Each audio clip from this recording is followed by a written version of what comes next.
Selamat pagi Pak Elvis dan teman-teman.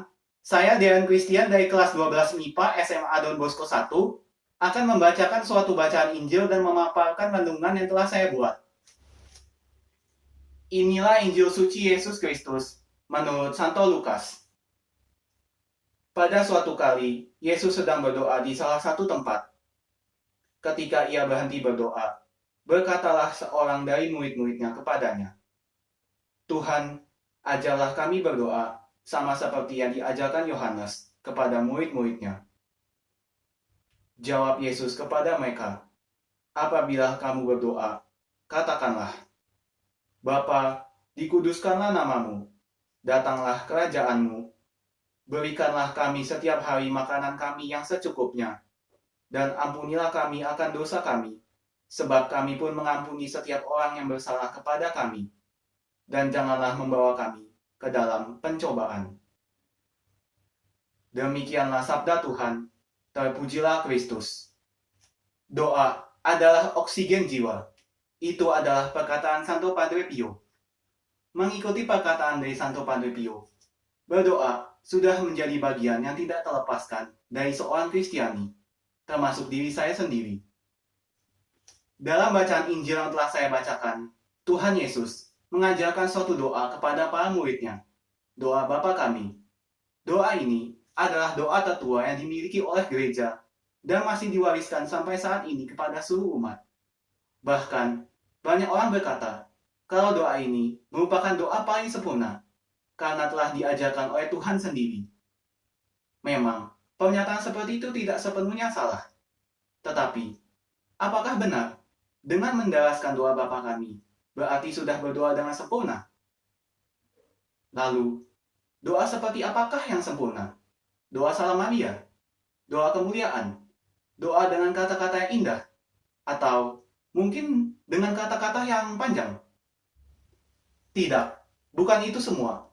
Menurut saya, doa bukanlah tentang kata-kata yang indah, bukan kata-kata yang panjang, tetapi bukan juga doa dengan rumusan-rumusan tertentu, melainkan dengan penuh kerendahan hati, sama seperti yang Tuhan Yesus ajarkan dalam bacaan Injil. Dulu, saya beranggapan bahwa doa yang pasti didengar Tuhan adalah doa yang panjang, juga dengan kata-kata yang indah. Bahkan, setiap kali saya memiliki kesempatan untuk berdoa, entah itu untuk acara ulang tahun atau acara-acara tertentu, saya pasti selalu menyiapkan rumusan-rumusan doa yang indah. Karena hal ini, hati saya menjadi dikuasai si jahat dengan kesombongan. Sehingga, setiap kali saya memimpin doa, pasti selalu ada perasaan bangga dan merasa paling hebat di dalam hati dibandingkan dengan orang lain.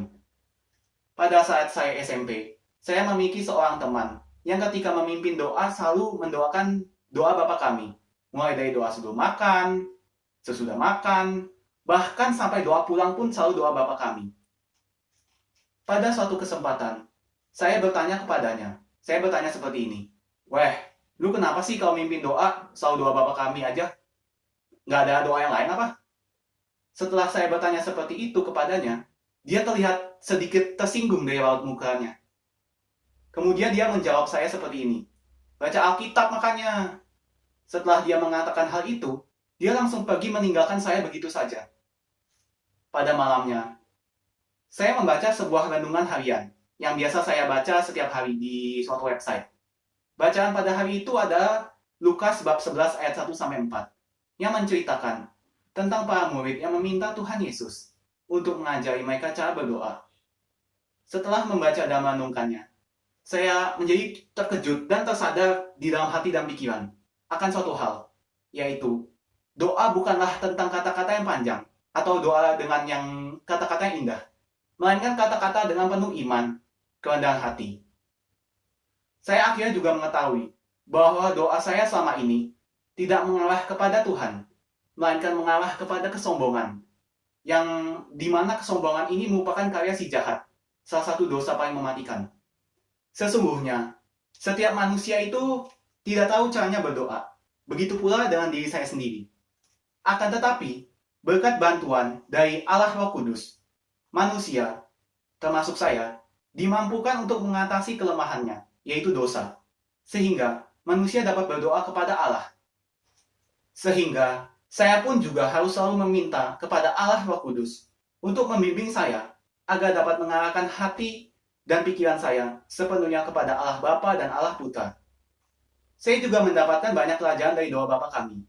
Contohnya saja, ketika saya menyapa Tuhan dengan sebutan Bapa, maka saya harus menyebutnya dengan penuh hormat dan juga dengan penuh kerendahan hati. Karena di hadapan Tuhan, semua manusia, termasuk diri saya sendiri, hanyalah seorang anak kecil lemah yang tidak bisa apa-apa tanpa orang tuanya. Lalu, dengan mengatakan, dimuliakanlah namamu, datanglah kerajaanmu. Itu merupakan suatu pengakuan bahwa Tuhan itu maha kuasa dan maha besar. Sehingga, sudah seharusnya saya menyadari bahwa diri saya jauh lebih hina dan lebih kecil dibandingkan dengan Tuhan. Kemudian, dengan berkata, jadilah kehendakmu di atas bumi seperti di dalam surga. Berarti, saya harus merendahkan hati dengan cara tidak boleh memaksakan kehendak saya sendiri kepada Allah Bapa. Melainkan, sayalah yang harusnya menyesuaikan kehendak saya dan kehendak Bapa. Kemudian, dengan mengatakan, berilah kami rezeki pada hari ini. Itu berarti, saya meminta kepada Bapa agar dia mengutus putranya yang tunggal yang terkasih, yang saya terima dalam Ekaristi, agar Kristus selalu meraja di dalam hati dan juga pikiran saya, supaya saya bisa menjadi sama seperti Kristus yang rendah hati, bahkan sampai merendahkan diri di kayu salib. Lalu, dengan mengatakan, dan ampunilah kesalahan kami, seperti kami pun mengampuni yang bersalah kepada kami. Maka, saya harus memohon pengampunan kepada Tuhan dengan penuh penyesalan dan tentu saja dengan penuh kerendahan hati.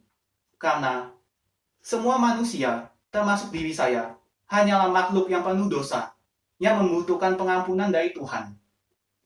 Kemudian, ketika kita mengatakan, dan janganlah masukkan kami ke dalam pencobaan, tetapi bebaskanlah kami dari yang jahat. Itu berarti saya memohon kepada Tuhan agar kiranya saya dapat dibebaskan dari segala tipu daya si jahat yang berusaha menguasai saya dengan dosa, terutama dengan dosa kesombongan. Saya juga belajar banyak dari perkataan para murid Yesus. Karena lewat perkataan mereka itu, mereka telah menyatakan kelemahan dan ketidakmampuan mereka. Sehingga mereka memohon kepada Tuhan dengan penuh kerendahan hati untuk mengajari mereka cara berdoa yang baik. Jadi, ke depannya, setiap kali hati saya akan dikuasai dengan kesombongan, saya akan selalu mengingat semua kelemahan dan dosa-dosa saya dan menjadikannya suatu refleksi pribadi, supaya saya dapat sadar bahwa saya membutuhkan belas kasih dari Tuhan. Saya pun juga harus menanamkan ke dalam hati saya perkataan para murid itu. Tuhan, ajarlah kami berdoa, sama seperti yang diajarkan Yohanes kepada murid-muridnya.